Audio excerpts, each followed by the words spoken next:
Hi, I'm Lori, and I'm here to share with you my passion for nutritious food and sustainable living.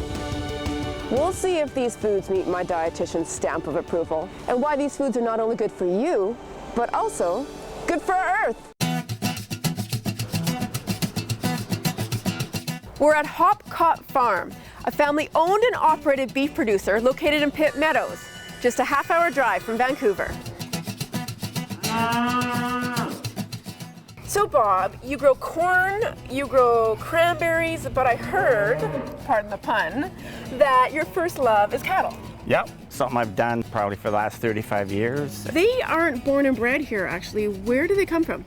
They come from the interior ranches of British Columbia. These are all ranches. We know the people personally. We know the background of the cattle.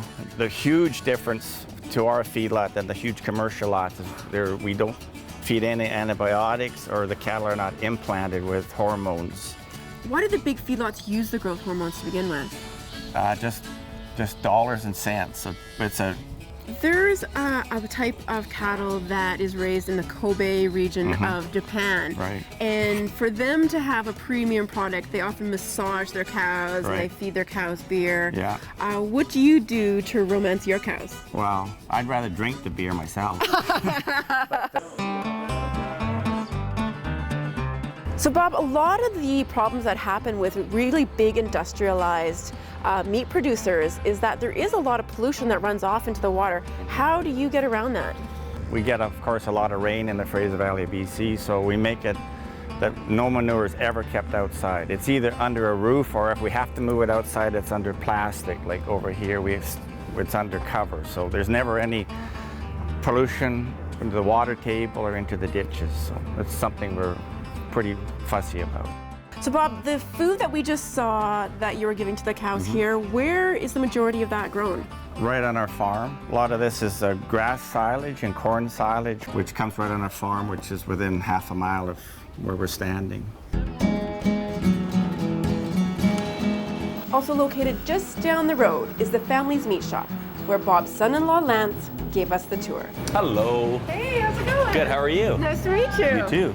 So yeah, what we do that makes us different is that we allow the beef to come into here and age for 3 to 4 weeks. Basically, the big guys, they choose to age their beef in a box while it's traveling on the road, getting to the consumer, whereas we choose to do it the old style way back in the traditional butcher days of hanging it, eating the shrink ourselves, but giving a much tastier, tender product.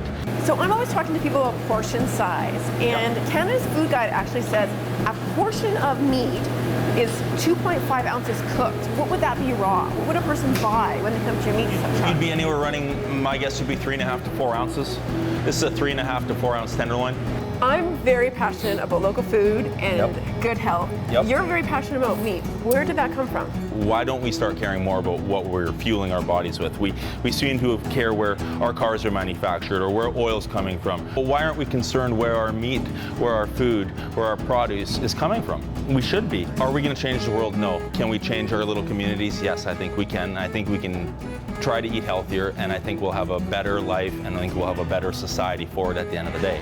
We've learned a lot about meat today, and it can be very confusing when you start to consider all the health and environmental pros and cons.